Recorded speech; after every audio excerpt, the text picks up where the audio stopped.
Africa is a land of many countries, towns, villages, and tribes. A land of varied customs, dress, and languages. Therefore, a land of many people. Come with me along Africa's west coast to Nigeria, on the Gulf of Guinea, where more pure Negroid people live than anywhere else in the world. Come to Ghana, where the Ashanti live. Long ago, the Ashanti came to this land from somewhere farther north, no one really knows where. They cleared and planted the earth and hunted the wild game of the forest. Among the Ashanti were fine artists and craftsmen, weavers, metalsmiths, wood carvers, and drum makers. They had their poets, singers, and storytellers. The storytellers passed on the legends of the migration of their ancestors, stories of their heroes, stories of how the world began and how certain customs came to be. Today, life among the Ashanti is changing, as life everywhere is changing. The king of Ashanti lives in a modern house and works in an office much like our president. But the old traditions and customs are not forgotten. Even today in the Ashanti villages, children gather at night to hear their favorite stories. Most are about the spider. The Ashanti tribe is said to have created the tales of Kwaku Anansi, a cunning spider who appears as Spider the animal or Spider the man. He is at the same time the wisest and most stupid of all creatures, sometimes a hero and sometimes a smart aleck whose schemes don't always work out. All tales are called Anansium in honor of the spider Anansi. But wait, come with me and hear how such a strange thing came to be. Listen, hear the storyteller's call. Come, come, come, listen to the time when there were no stories on earth to hear. Come listen, listen and learn.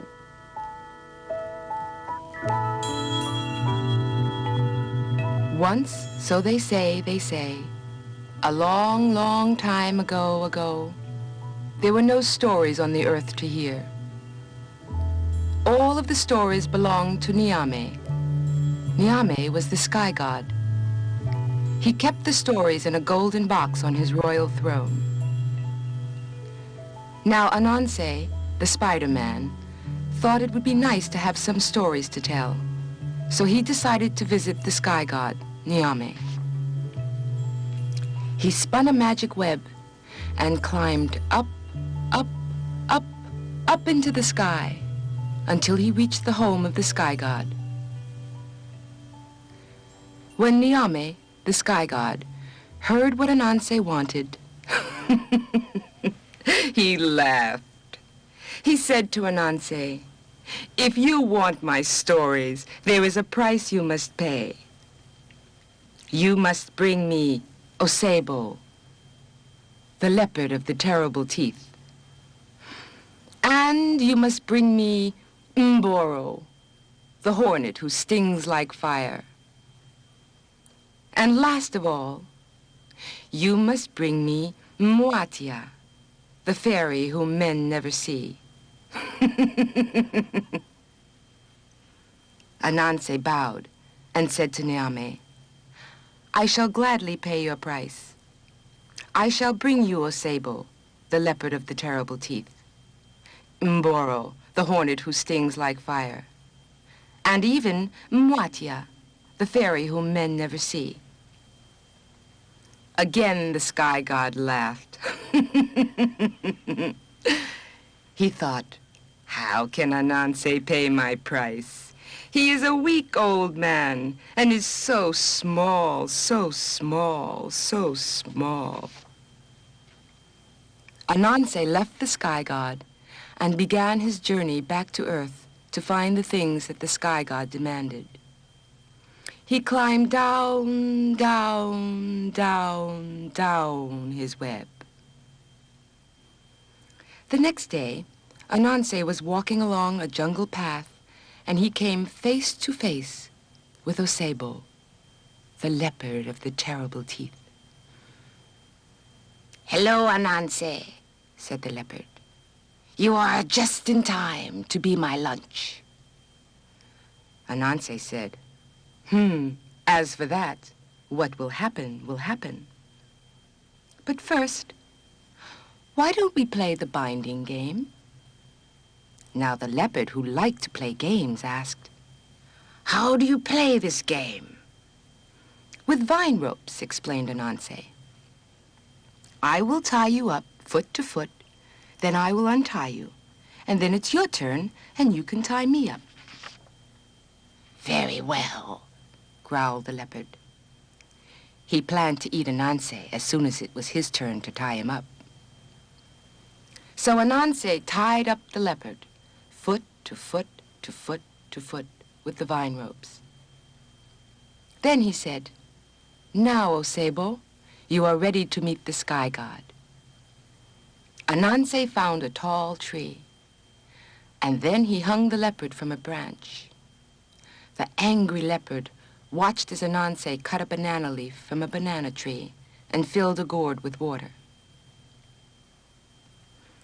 Ananse crept through the tall grass very softly, very softly, very softly, until he came to the nest of Mboro, the hornet who stings like fire. Ananse held the banana leaf over his head like an umbrella. He poured some of the water from the gourd over his own head. He poured the rest over the hornet's nest and cried, "It's raining! It's raining! It's raining! Would you like to fly into my gourd so that the rain will not tatter your wings?" "Thank you very much! Oh, thank you very much!" hummed the hornets and flew into the gourd. Ananse quickly put the stopper in the mouth of the gourd. "Now, Mboro, you are ready to meet the sky god," said Ananse, as he hung the gourd full of hornets on the tree next to the leopard. Next, Ananse carved a little wooden doll holding a bowl. He carefully covered the doll from top to bottom with sticky tree gum. Then he filled the doll's bowl with pounded yams. He set the little doll at the foot of a flamboyant tree where fairies like to dance. Ananse tied one end of a vine around the doll's head, and, holding the other end in his hand, he hid behind a bush. In a little while, Mwatia, the fairy whom men never see, came dancing, dancing, dancing to the foot of the flamboyant tree. There she saw the doll holding the bowl of yams. Mwatia said, "Little gum baby, I am hungry. May I eat some of your yams?" Ananse pulled the vine from his hiding place so that the doll seemed to nod its head. So the fairy took the bowl from the doll, and she ate all of the yams. "Thank you, little gum baby," said the fairy. But the doll did not answer. "Don't you answer when I thank you?" asked the angry fairy. Of course, the doll did not move. "Little gum baby, I'll slap your face unless you answer me," shouted the fairy. But the wooden doll remained silent. So the fairy slapped the doll. Pow! Her hand stuck to the doll's sticky cheek. "Let go of my hand or I'll slap you again!" Pow! She slapped the doll's face with her other hand. Now the fairy was stuck to the doll with both hands, and she was furious. Then she pushed against the doll with her feet, and they also stuck fast. Now Anansi came out of his hiding place. You, Mwatia, are ready to meet the sky god." And he carried her to the tree where the leopard and the hornets were waiting. Then Anansi spun a web around the leopard and around the hornets and around the fairy. He spun and spun until he had them all in a bundle. Then he began to spin a web up to the sky. He pulled up his captives behind him and climbed and climbed and climbed his web to the home of the sky god, Niame.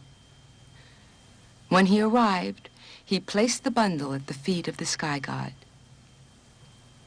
"Niame, god of the blue sky, here is the price for your stories," said Anansi as he bowed. Niame, the sky god, called together all the nobles of his court and said to them in a loud voice, "Hear see! Hear see! Little Anansi, the Spider-Man. He has paid me the price I asked for my stories. From this day on," proclaimed the happy sky god, "my stories belong to Anansi, the Spider-Man, and shall be called Spider Stories." "Hooray! Hooray! Hooray!" shouted the assembled nobles. Anansi the Spider-Man took the golden box of stories and climbed down, down, down his web back to the earth, to the people of his village. And when Anansi opened the box, all of the stories, including this one, scattered to all the four corners of the world. Now we know why it is said that Anansi gave us all our stories. When Africans came to the New World as slaves or as free men, they brought along their Anansi tales.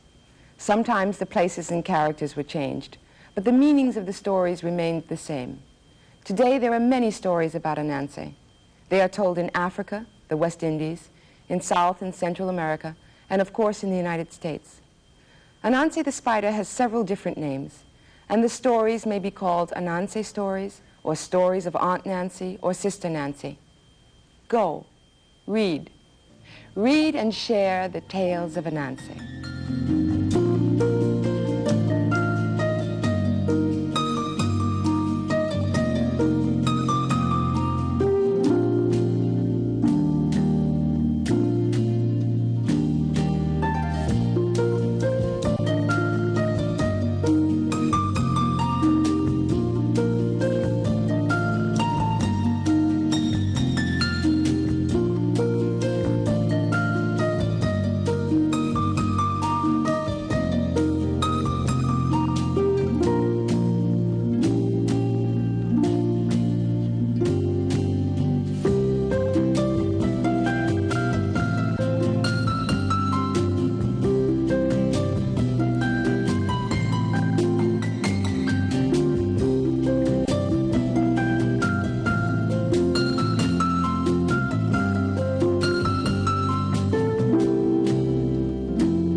story is an old favorite.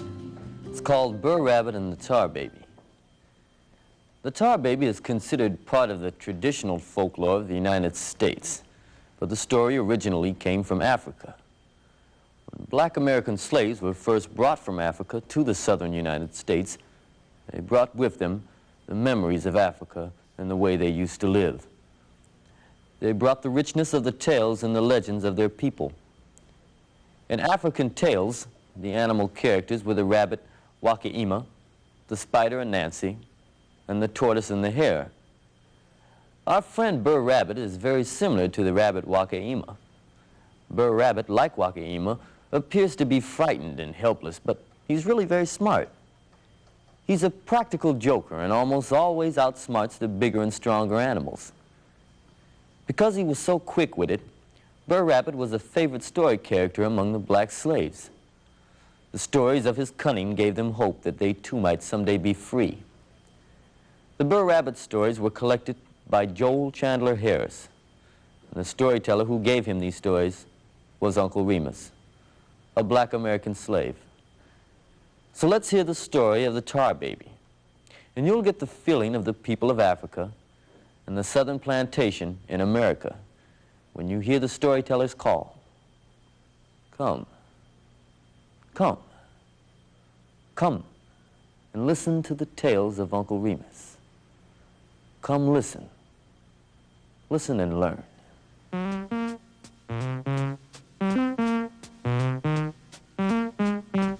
One day, Brer Fox and Brer Bear were sitting in the woods talking about Brer Rabbit. And they agreed that he was getting much too bossy and was sticking his nose into everyone's business. "Brer Rabbit's getting much too biggity," said Brer Bear to Brer Fox.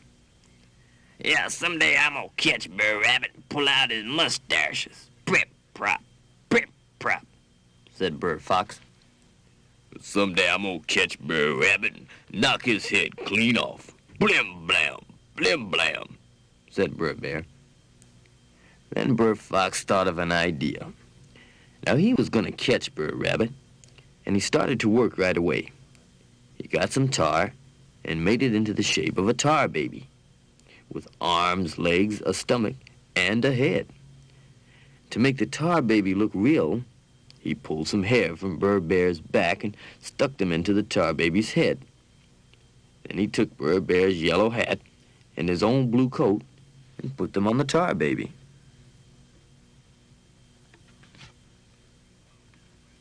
"Come on now, Brer Bear, help me carry this tar baby down to their big road where that rabbit's sure to come by."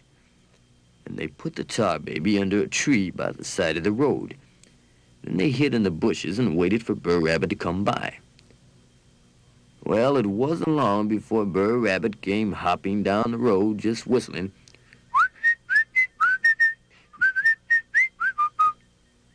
Suddenly, he spotted the tar baby. "Howdy," said Brer Rabbit. The tar baby didn't say anything. Brer Fox and Brer Bear watched from the bushes. Brer Rabbit waited for an answer. Then he said louder, "What's the matter with you? I said howdy do. Is you deaf? Now if you is, I can holler louder." The tar baby said nothing. Then Brer Rabbit yelled real loud, "Where is your politeness? Ain't you gonna say howdy do like respectable folks say when they meet up on the road?" The tar baby said nothing, while Brer Fox and Brer Bear hid in the bushes. Brer Rabbit got real mad. "If you don't say howdy do by the time I count 3, I'm going to blip you in the nose." Brer Rabbit counted. 1, 2, 3. But still the tar baby said nothing. So he drew back his right fist and pow! Hit the tar baby right in the nose. But his fist stuck in the tar, and he couldn't pull it loose. Brer Rabbit got madder. "Let go of my fist," he howled. And he drew back his other fist and again he hit the tar baby in the nose. This fist stuck in the tar too, and he couldn't get either hand loose. The tar baby said nothing. And Brer Fox and Brer Bear started to laugh in the bushes. If you don't let go of my fist, yelled Brer Rabbit, I'm going to kick your teeth right out your mouth.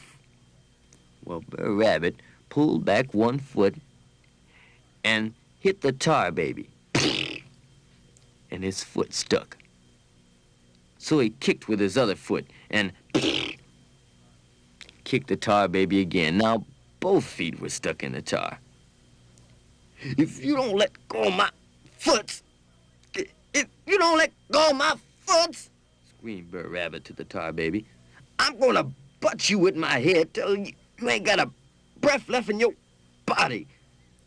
Brer Rabbit butted the tar baby with his head. But his head got stuck in the tar. Now he was completely stuck, head, feet, and fist.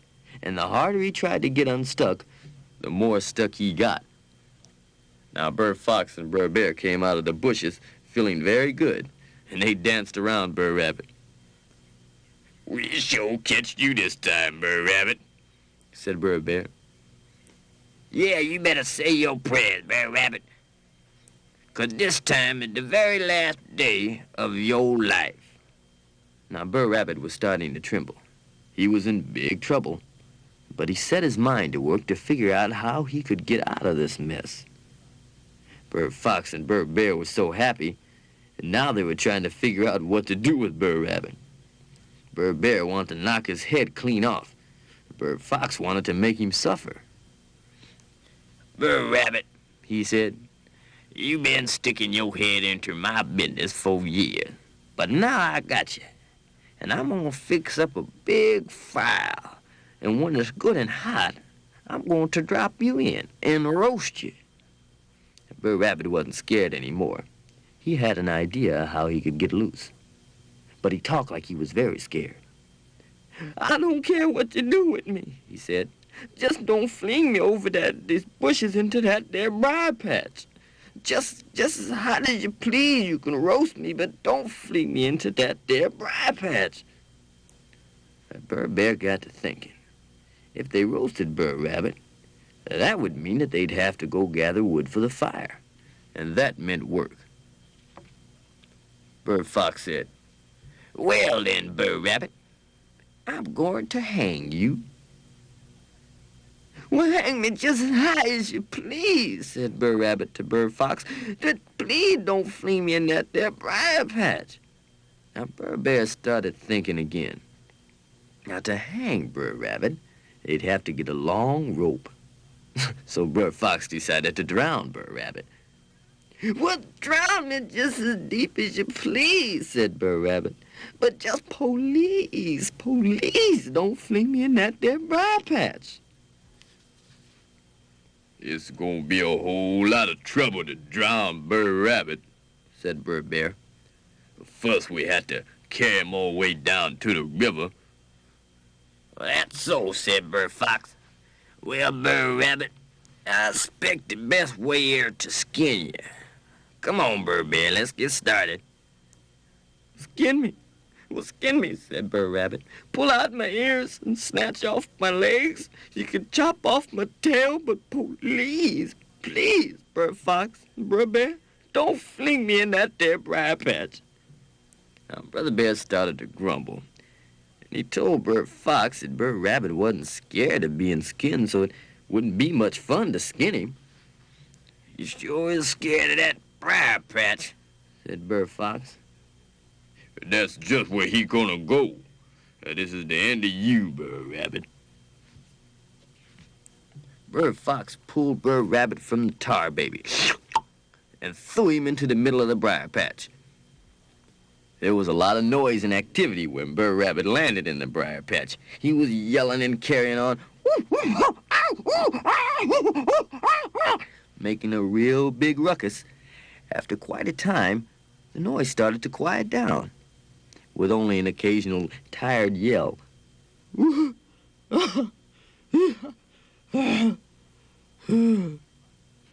Fox and Brer Bear had been listening and smiling, and they shook hands and slapped each other on the back. Brer Rabbit ain't gonna be too sassy no more, said Brer Fox. Brer Rabbit ain't gonna be too bossy no more, said Brother Bear.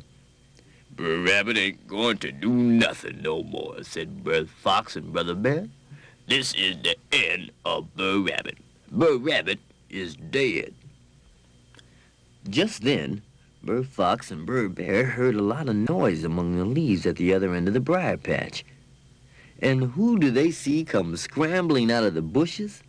None other than Brer Rabbit. He was singing and whistling and combing the last bit of tar out of his mustache with a piece of briar brush.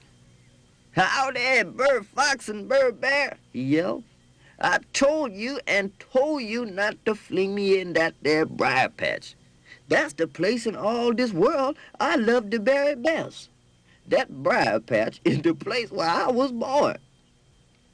And with that, Brer Rabbit hopped off down the road, laughing so hard he couldn't laugh anymore.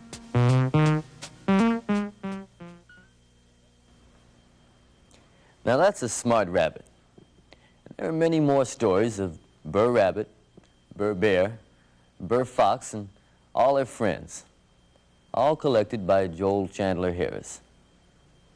So go, read, and share the tales of Uncle Remus. Go read. Read and learn.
The preceding program was funded in part by a grant from the Corporation for Public Broadcasting.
Our stories today come from West Africa, from Ghana, where the Ashanti people live.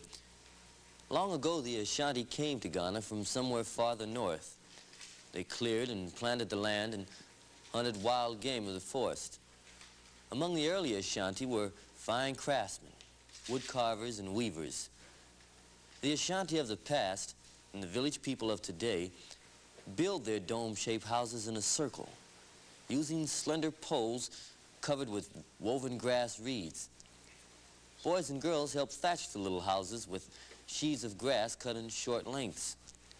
And at night, when the moon is high in the sky and all a day's work is done, the men, women, and children of all ages leave their round houses and go to an open space in the middle of the village. There, they gather around a cozy fire and call for the storyteller, the one who tells the stories the best. West Africa is rich in a number of different kinds of stories it's created. The folk tales of the Ashanti tribe are particularly noted for their humor, and it was the Ashanti who created the stories of Kwaku and Nancy, the cunning spider. Nancy is one of the favorite West African characters. Sometimes he's a spider, and other times he appears as a man. He's at the same time both very wise and very foolish. Nancy loves to eat, but he hates to work. And this often gets him into trouble. And he usually has to use his cleverness to get himself out of it. In our first story, we'll learn why spiders have a thin, thin middle. And in the second story, we'll see what happens when Nancy tries to get a free meal from the turtle. So imagine yourself in West Africa on the Gulf of Guinea. The night is high, and the moon is high in the sky. It's a time for storytelling. So gather around and hear. Hear the storyteller's call. Come. Come. Come listen to the time when the spider was fat and had no fin. Come listen to the time when the turtle outsmarted Nancy. Come listen. Listen. Listen and learn.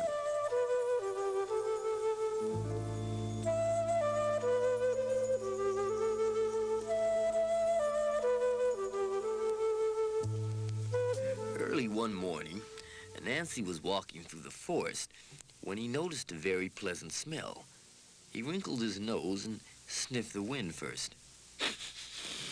First this way, then that. Goodness me, it is food. He'd almost forgotten. Today was the festival of the harvest, and every village in the forest was preparing a feast. People were cooking yams and cassava and chicken with peanut-flavored sauce, and there would be fish and peppers and rice boiling in great pots. Nancy jumped for joy and smacked his lips. His eyes sparkled, and he smiled brightly as he thought of the good-tasting food. Now, Nancy had not done any work to deserve such a feast, so no one had invited him to come and eat. All he did was play in the sun and sleep. Nancy was right in the middle of a path between two villages, and each village was having a feast. How lucky for me, thought Nancy. But he didn't know which feast to go to, so he sat down to think about it. He thought for a long time. Finally, he decided, I shall go to both of them. Nancy was so pleased with himself that he did a little dance. Now, how could he know when the food was ready? He sat down to think some more. When he thought of a plan, he did another dance because he was so brilliant. With his plan in mind, Nancy did two things. First, he called his eldest son, Kuma. He took a long rope and tied one end around his middle and gave the other end to his son. Take this rope to the villages on the east, and when the food is ready, give the rope a hard pull, and then I'll know that it's time to come and eat, he said to Kuma. Then Nancy called his youngest son, Kwaku, and took another long rope, tied it around his middle just below the first one. Kwaku, he said, now you take this rope to the village on the west, and when the food is cooked, pull very, very hard, and then I'll come and eat my fill. Well, you can imagine what happened. The people in both villages had dinner at the same time. Of course, both of Anansi's sons pulled on the ropes at the same time. The ropes got tighter and tighter, and poor greedy Anansi was caught right in the middle. He could neither go east or west. Kuma and Kwaku couldn't understand why their father didn't come, and both pulled harder and harder. The rope squeezed tighter and tighter and tighter, and his middle got thinner and thinner and thinner. Kuma and Kwaku waited until all the food was eaten. Then they came to look for their father.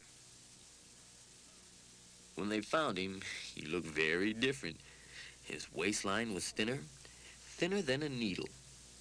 Anansi never grew fat again. From that time on, he would have a big body and a tiny waist in between. Many months later, when it was almost time for the sun to sink in its resting place, Turtle, tired and dusty from hours of wandering, came to Anansi's house in the middle of a clearing in the woods. Turtle was hungry, and the smell of freshly cooked fish and yams drew him to Anansi's door. Turtle knocked on the door. Anansi jerked open the door. And since it was the custom in his country to show hospitality to travelers, he smiled unhappily and invited Turtle to come in and share his dinner. As Turtle reached out his paw for some food, Anansi stopped him. In a shocked voice, he said, "Turtle, in my country it's bad manners to come to the table without washing. Please go to the stream and wash your dusty paws." Turtle obediently waddled down the hill and waded in the water. He washed his paws. He even washed his face. By the time he got back to Anansi's house, half the dinner was gone. Anansi was eating very fast. Turtle stretched out a paw to help himself to food. But again, Anansi stopped him. "Turtle," he said, "your paws are still dusty. Please go and wash them again."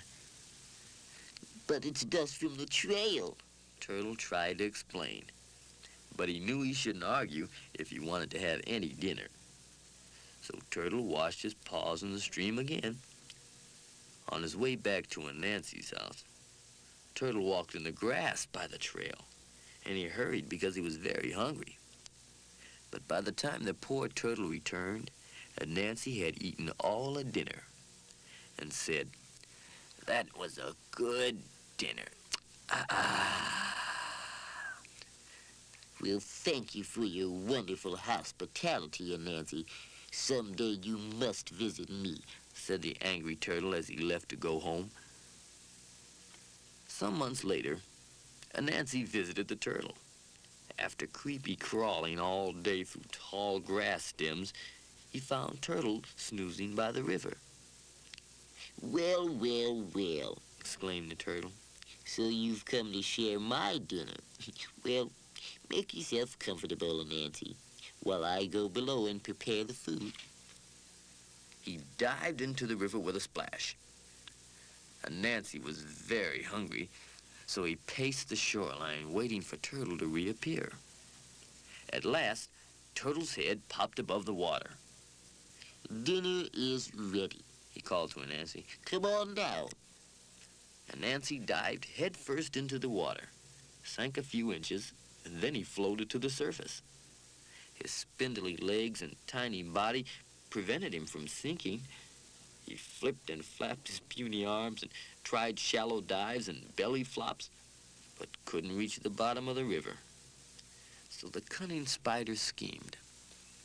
He filled the pockets of his jacket with small round pebbles to make him heavier so he would sink to the bottom of the river. Again, he dived into the water. But this time, he went down, down, down, and landed with a bump right at the dinner table. There before him was spread the most delicious meal he'd ever seen. There were oysters and clams and mussels and sliced eel and crabs.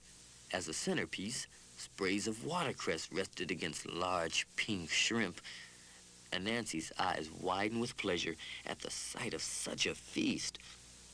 Turtle, already seated at the table, swallowed a piece of eel and looked at Nancy and said, Nancy, I must remind you that in my country it is bad manners to wear a jacket to the table, so could you please take it off? So very slowly, Nancy removed his jacket. And very slowly, Nancy left the table. Without the weight of the pebbles to hold him down, he floated up, up, up, straight up to the top of the water. Today, life among the Ashanti is as changing as life everywhere is changing. Life in the cities of West Africa is like city life anywhere. But the stories and the legends of long ago are still told and enjoyed. Today there are hundreds of stories about Anansi, stories like how the world got wisdom, how Spider helped the fishermen, and how the spider got a bald head. Anansi stories are told in Africa, in the West Indies, and in South Central America. Of course, in the United States. You may hear them called Anansi stories or stories of Aunt Nancy or Sister Nancy, but they're all stories about an adventurous spider. So go. Read. Read and share the tales of Anansi.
The preceding program was funded in part by a grant from the Corporation for Public Broadcasting.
Jambo totos, karibu. These are Swahili words of greeting, meaning, hello children, welcome.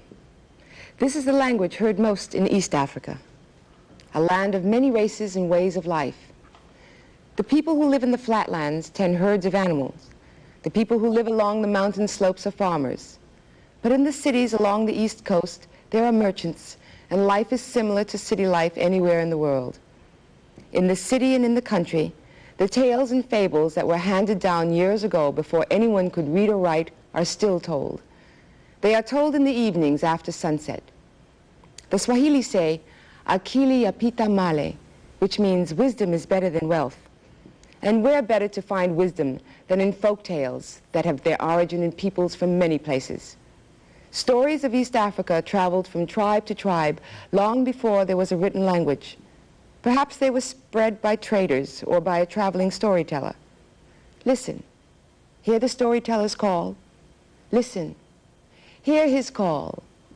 Come, come, come listen to the time when the rabbit and elephant were the best of friends.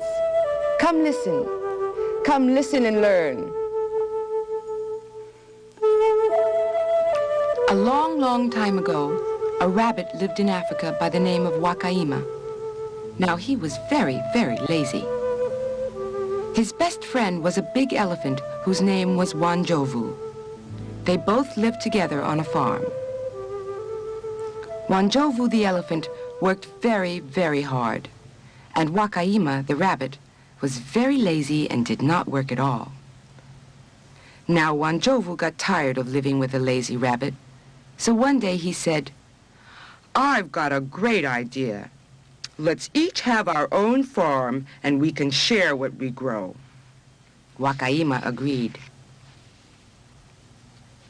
They each selected a piece of land. Wanjovu worked his soil and planted seed. But instead of working on his farm, lazy Wakaima ran off into the jungle and spent the day eating wild fruit and sleeping under the trees. When evening came, Wakaima rubbed dirt over his paws and face and stumbled into the house, groaning, rubbing his back and saying, "Oh, how hard I've worked. Oh, how tired I am." Wanjovu was a good gardener and a hard worker. He planted corn, potatoes, peas, and many other vegetables. When evening came, he was really tired, but he never complained. One night, Wakaima crawled into the house with a stick or two for the fire. His paws and face were covered with dirt. "How tired I am. The work has been so hard today. I have worked all day without stopping." Wanjovu believed him and prepared dinner for both of them while Wakaima washed his paws and face before eating. Now one evening, as they sat down to the dinner that Wanjovu had cooked, the elephant said, "Wakaima, you work much too hard on your farm." The lazy Wakaima shook his head. Then he said, "We can never work too hard.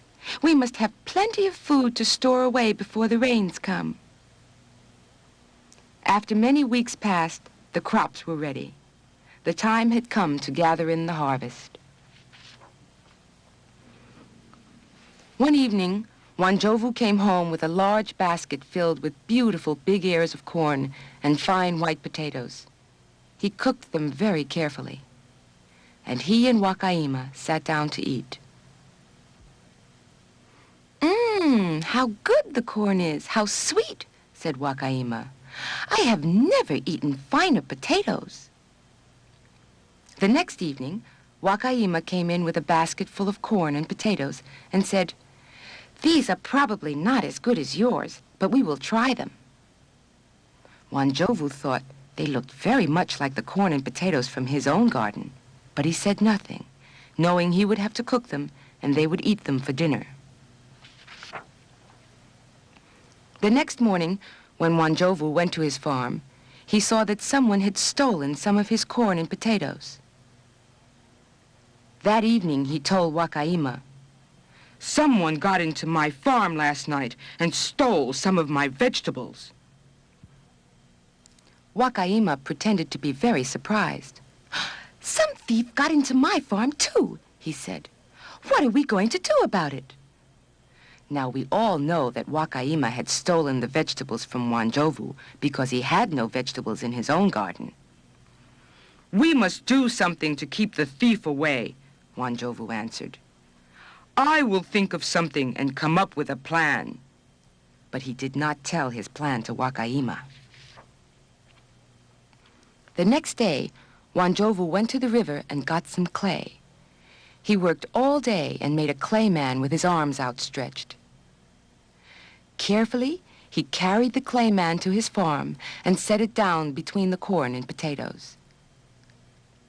Later, when the moon rose, there stood the clay man, and there was his dark shadow, black in the white moonlight. Now, when Wanjovu had been asleep for many hours, Wakaima sneaked into Wanjovu's potato patch. Suddenly, Wakaima saw a giant figure in the moonlight, and he was frightened. Could it be Wanjovu, waiting to punish him for stealing the corn and potatoes? He didn't dare move. The clay man didn't move. Finally, Wakaima gathered his courage to speak. "Hello, Wanjovu," he said. "What are you doing here at this time of the night?" The clay man did not answer. Wakaima began to lose his temper. "You are a thief who has come to steal Wanjovu's corn. Answer me or I will tell him." The clay man did not answer. Wakaima came nearer. He was puzzled. "Who are you? And why don't you answer?" he demanded. The clay man did not answer. Wakaima cautiously walked around the clay man, who looked very, very large in the moonlight. "If you don't answer me right now, I will hit you," shouted Wakaima. The clay man still did not answer. Wakaima hit the clay man hard with his paw, and it stuck in the soft clay. "Let me go, or I'll hit you with my other paw," he screamed. The clay man did not let go. Wakaima, with his other paw, punched the clay man in the stomach as hard as he could. This paw also stuck in the soft clay. "If you don't let me go," shouted Wakaima, "I will kick you with my foot."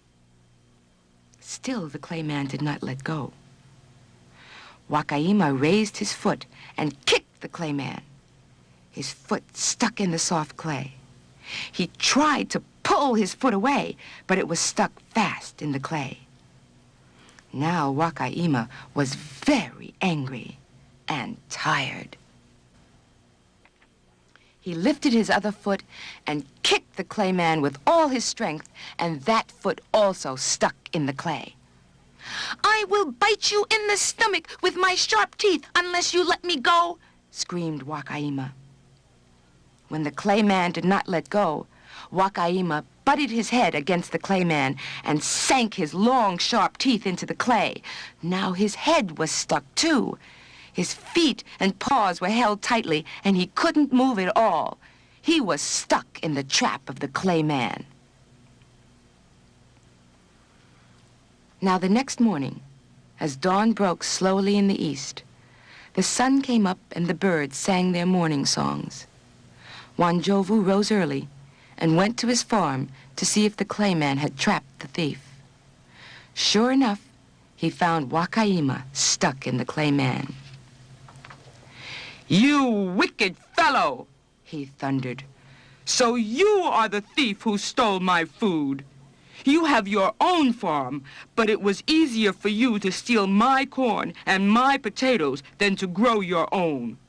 What a lazy, good-for-nothing rabbit you are. Now I'm going to punish you." He pulled Wakaima free of the clay man. Poor Wakaima, he looked so ashamed and frightened. Wanjovu could not help feeling a little sorry for him.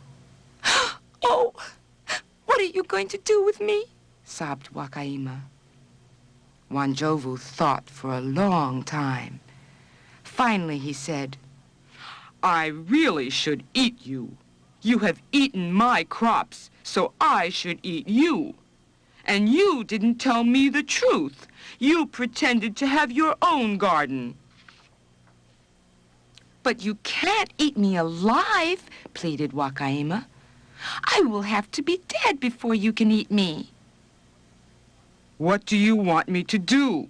Wanjovu asked. He was not really happy about eating Wakaima. Throw me into the trees, Wakaima said. Throw me very high among the branches. By the time I hit the ground, I will be dead, and then you can eat me.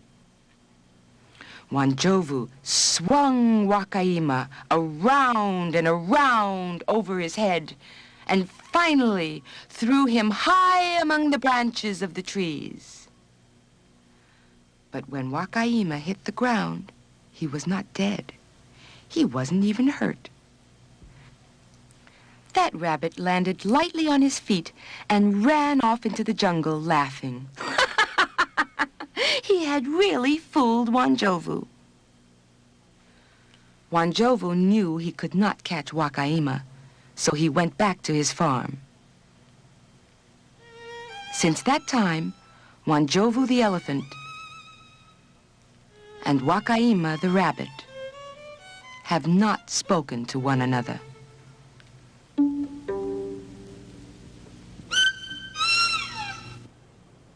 Akili yapita male. In Swahili, this means wisdom is better than wealth. And where better to find wisdom than in folk tales that have their origins in the people from many places? Go and read. Read and share the tales of East Africa.